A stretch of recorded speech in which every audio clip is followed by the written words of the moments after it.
Hello everyone, it's me JB from UniqueTutorials. Today in this video I'll show you how to find out which apps support cloud backups in any Android smartphones or tablets. So without further more delay, let's begin. So firstly, just open the Play Store and just search for one application named as Cloud Backup Checker. On the first list you will see the application, just click on it.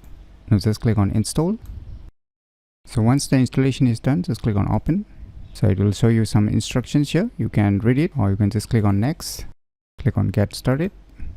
Now it's scanning, wait for a few seconds.